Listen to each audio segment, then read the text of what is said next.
Have you ever noticed how two people can live through the exact same moment, yet walk away with two completely different stories? Imagine this. The sky suddenly darkens, heavy drops of rain begin to fall. One man curses the clouds, rushing for shelter, his mood sinking into frustration. Another man steps out into the rain, lifts his face to the sky, and smiles.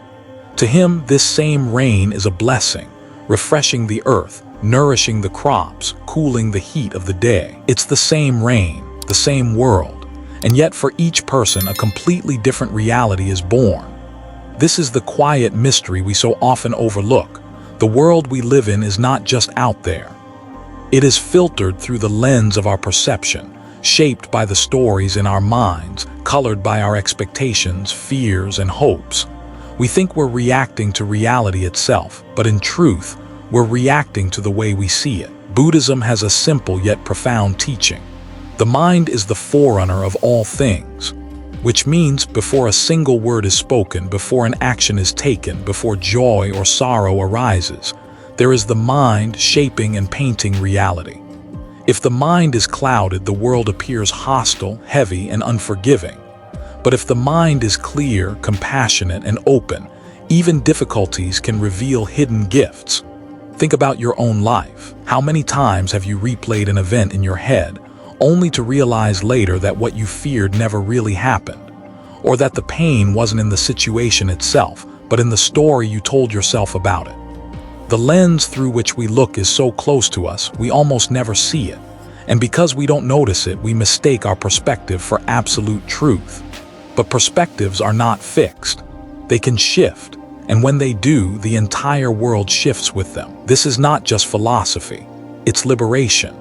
Imagine the freedom of knowing that your happiness doesn't depend entirely on external conditions, but on the way you meet those conditions.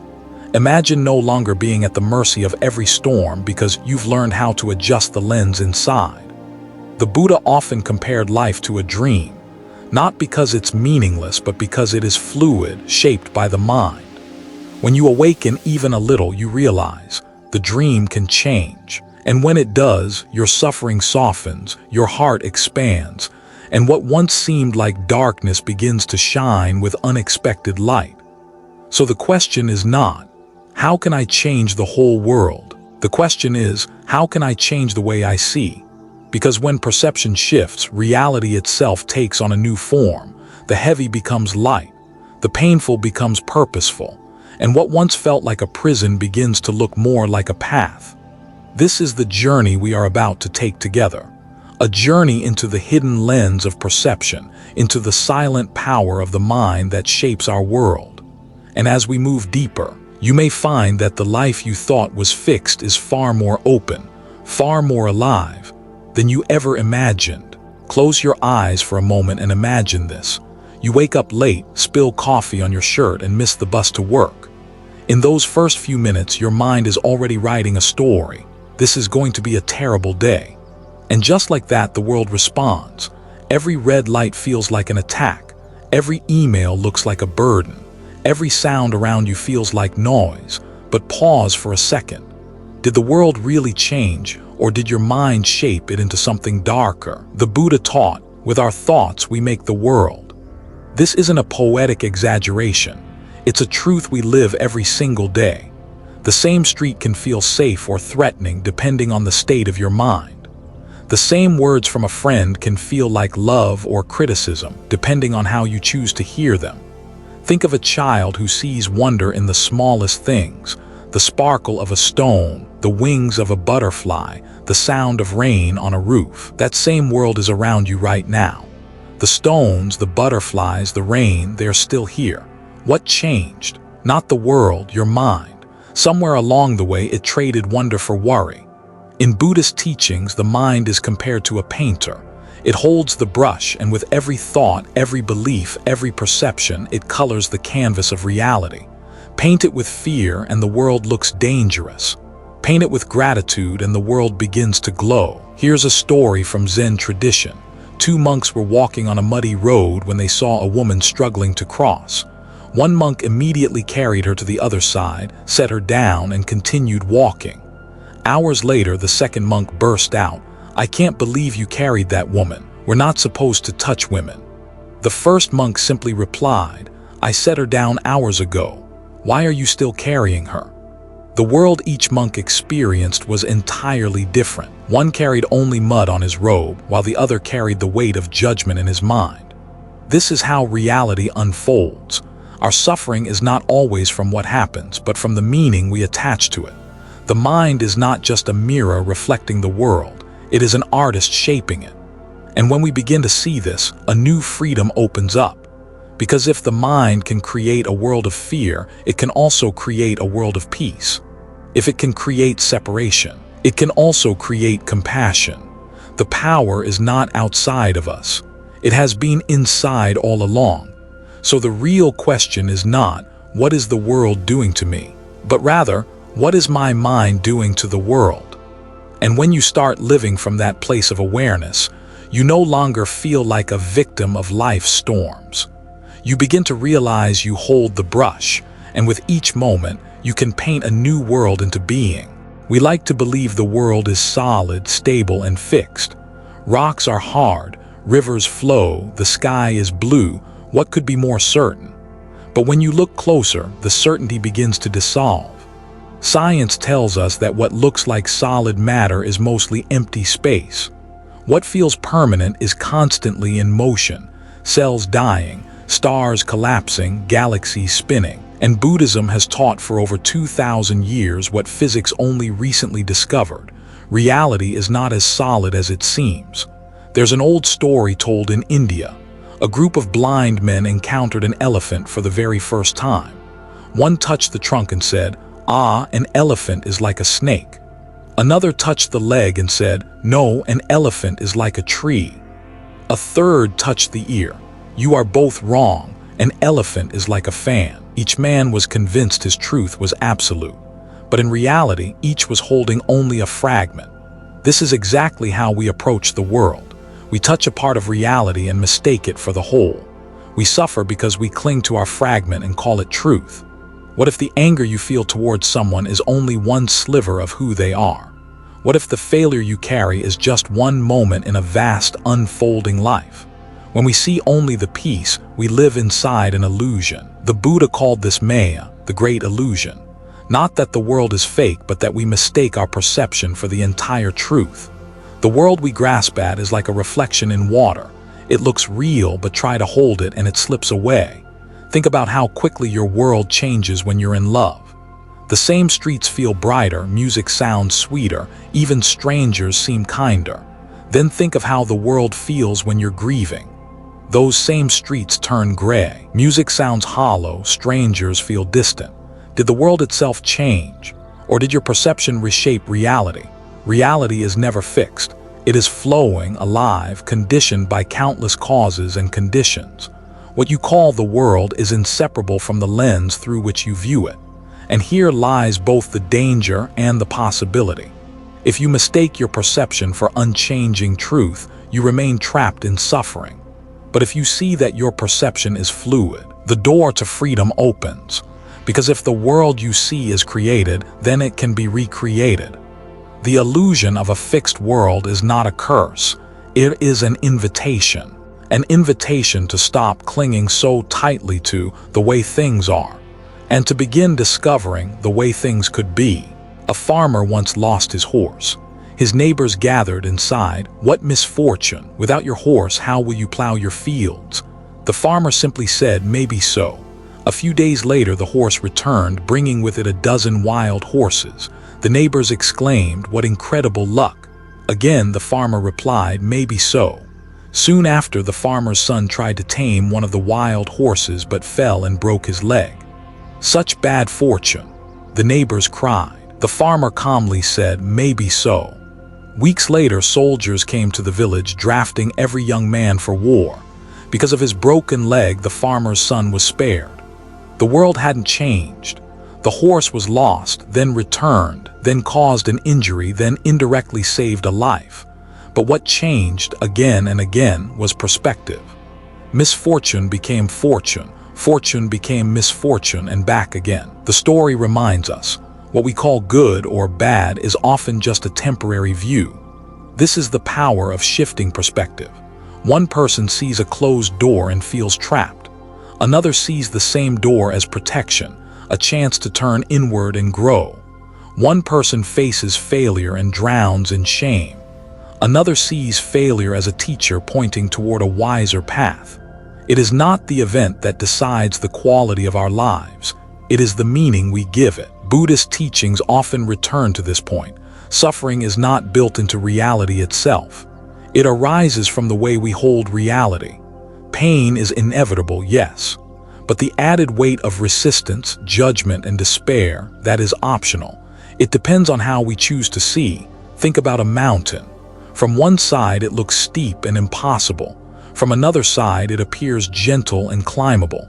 From above, the entire landscape opens up in ways the climber on the ground cannot imagine. The mountain is the same, yet each perspective creates a different experience. Life is the same mountain. When you shift how you see it, you shift how you live it. And this shift is not about blind optimism. It is about clarity. It is about realizing that every situation has more than one face, more than one truth. By loosening your grip on the single story you tell yourself, you open to new possibilities that were always there, waiting to be seen. So the next time you feel trapped by circumstances, ask yourself, is this the only way to look at this? Or is there another angle, another truth, hidden just beyond my current view? Because when you change the way you see, the world does not stay the same. It bends, it reshapes, it reveals layers of meaning you never imagined. And suddenly, what once felt like an ending begins to look more like the beginning of something greater. Look at a tree. At first glance it seems simple, just a tree standing by itself. But if you pause and look deeply, you'll see the truth. There is no such thing as just a tree. Within its roots there is the soil. In the soil there is the rain that once fell from the sky. In the rain there are clouds. In the clouds there is the sun. Without the sun there would be no warmth for growth. Without the earth, no ground to hold it. Without the farmer who planted it, no seed to sprout. So where does the tree actually begin and where does it end? The truth is, the tree is not just the tree. It is the whole universe expressing itself in the form of a tree. This is the teaching of dependent origination, that nothing exists by itself, nothing arises in isolation. Every moment, every being, every breath is the result of countless conditions coming together. Think of yourself. You are not only you. You are your parents, your ancestors, the food you've eaten, the air you breathe, the culture that shaped you, the teachers who guided you, the strangers who influenced you in ways you'll never know. You are woven from countless threads of life. And yet we often walk through the world clinging to the illusion of separateness. This is me and that is you. This is my life, that is yours. But when we see deeply, those walls dissolve. The anger we hold against another begins to soften because we realize their story is tied to ours. The suffering of one is never isolated. It ripples through the web of existence. There's a Buddhist parable about a net stretching infinitely in all directions. At every knot of the net rests a shining jewel, and each jewel reflects all the others. This is the nature of reality. Every being reflects, influences, and contains the whole. When you look at the world this way, blame loses its sharp edge. Judgment gives way to compassion, because the one who hurt you is also shaped by wounds you cannot see. And the joy you create in your own heart does not stop with you. It radiates outward, touching countless lives in ways you may never witness. Nothing stands alone, not your happiness, not your pain, not even your sense of self. And this changes everything. Because once you see that your world is built from interconnection, you stop trying to fight life as if it's you against the world.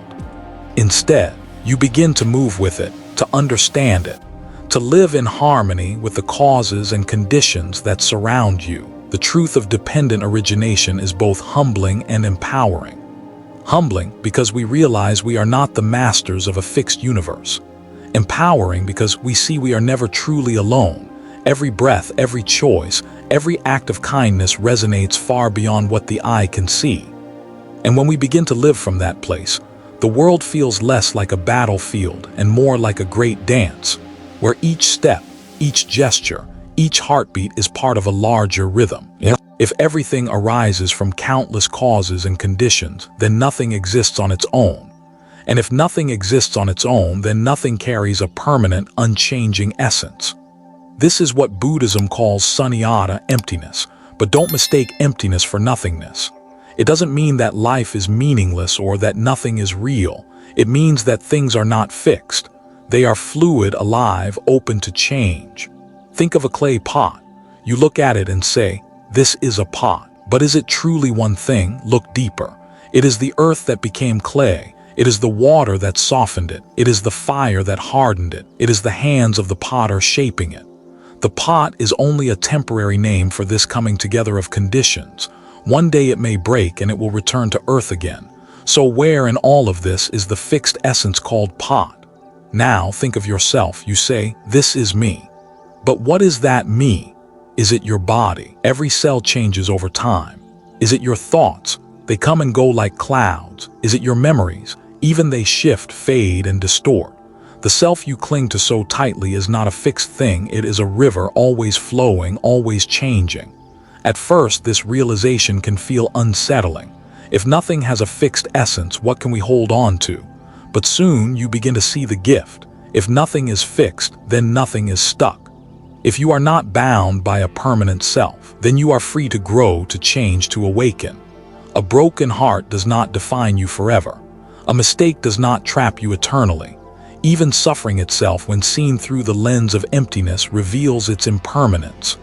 Everything is passing, everything is transforming, everything is open. Here's a story.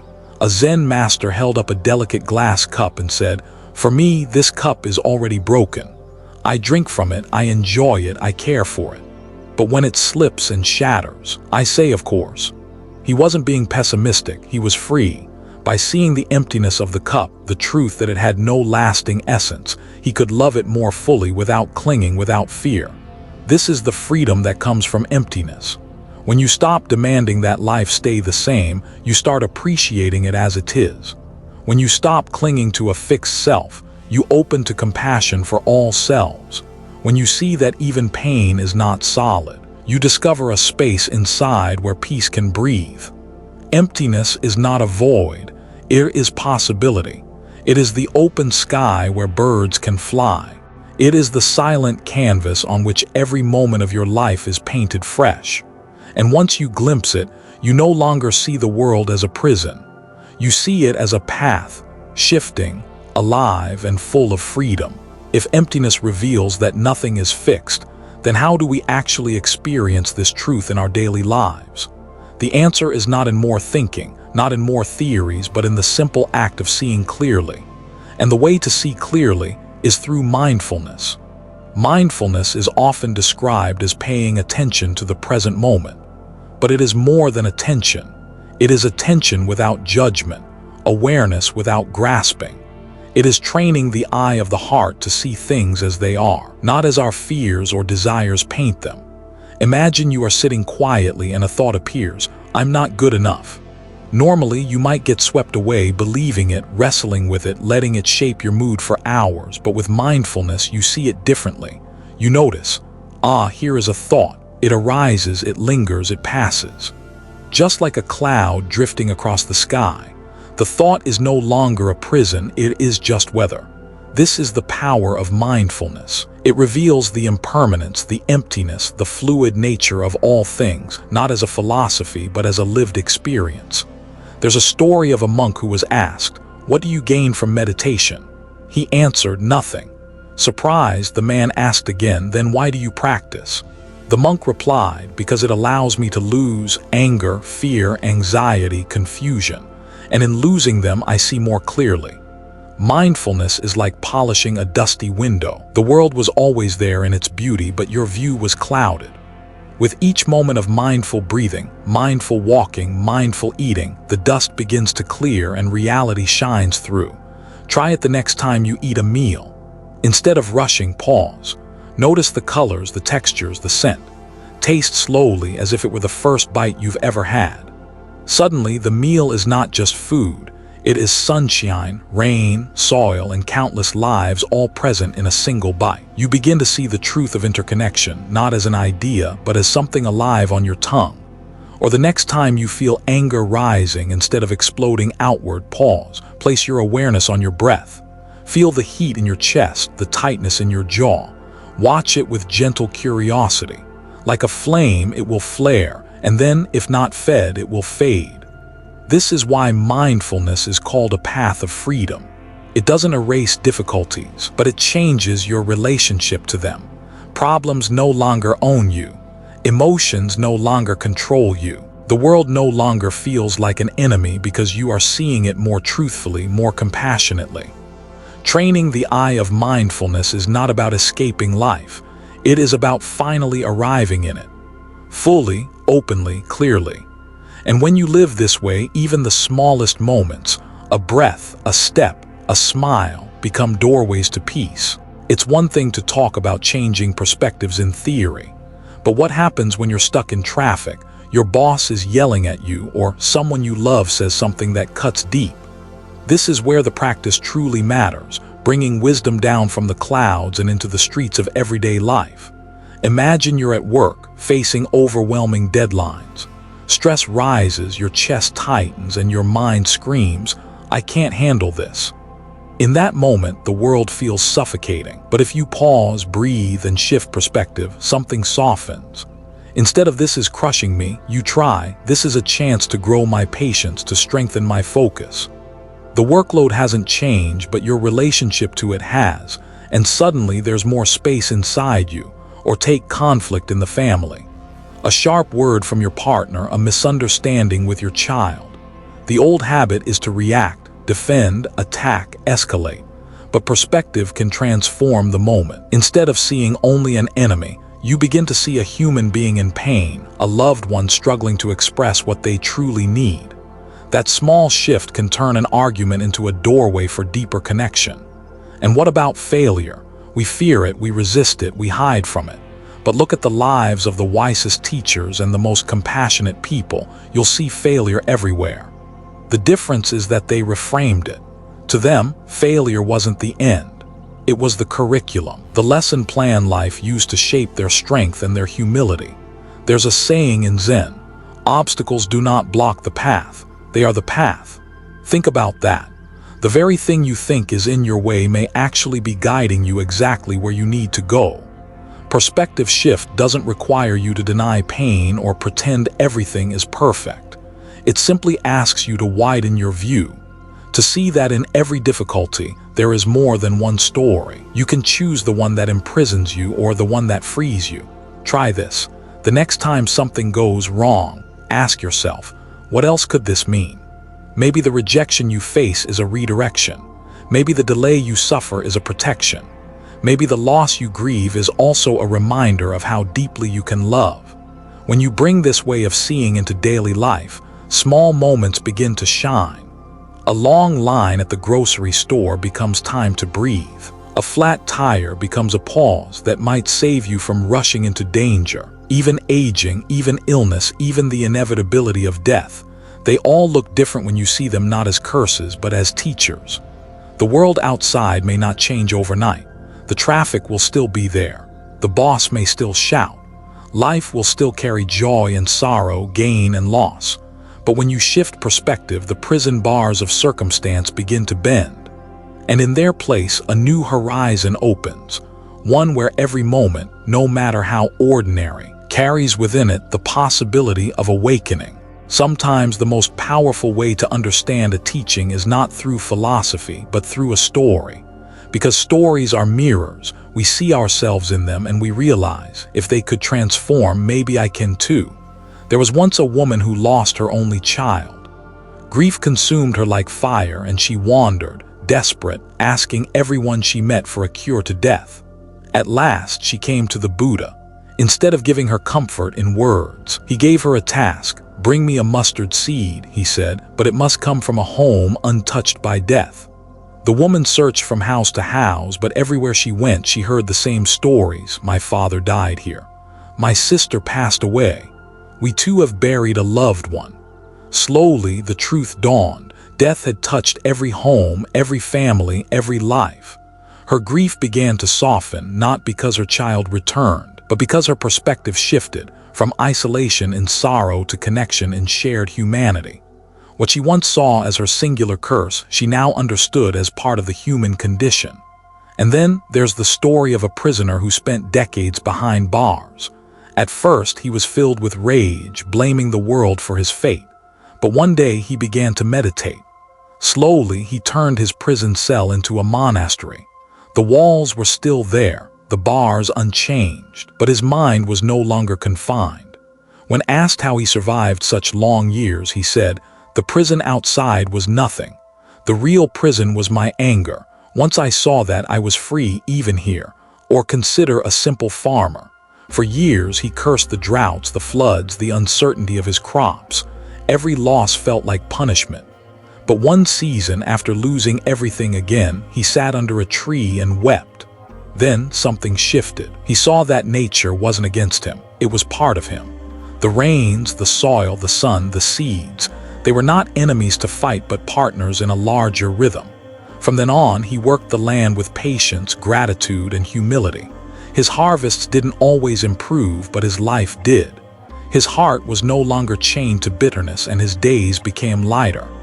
These stories echo one truth: the world may remain the same, but when we change the lens through which we see it, life transforms.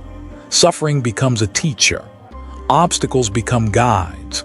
Loss becomes a reminder of love. And perhaps the greatest transformation is realizing that this possibility is not reserved for saints, monks, or heroes. It belongs to all of us. To you, listening right now. To every moment you face, every challenge, every joy, every heartbreak. Because when the eye of your heart opens, the ordinary world reveals its hidden beauty, and even in the darkest nights, you can glimpse the light.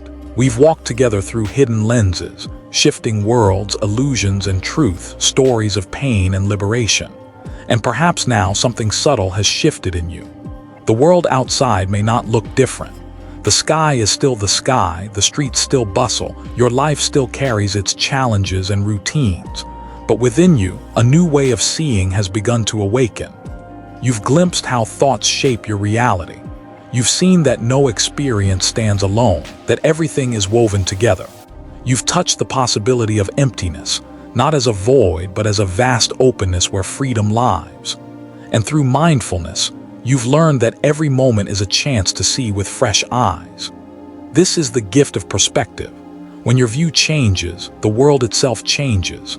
Not because the mountains move or the rivers run backward, but because your heart opens, your mind clears, and your being resonates in harmony with life as it truly is. The Buddha once said, "With our thoughts we make the world."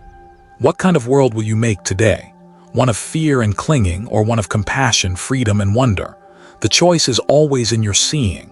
So as you leave this journey, carry this new way of seeing into your daily life, into your work, your family, your quiet moments alone. Notice the small miracles, embrace the challenges as teachers, and let each breath remind you, the world is alive and so are you. And if this message has touched something in you, if you feel even the smallest shift in your own perspective, then you already know the path works, because you've begun to walk it. If this resonated with you, I invite you to join us on this journey of wisdom and awakening. Subscribe to Zen Buddhism Wisdom, and let's continue to explore the teachings that bring clarity, peace, and compassion into our everyday lives. Share this with someone who may need a new way of seeing, and let's spread light together, one perspective at a time. Because the world doesn't change when we conquer it. The world changes when we learn to see.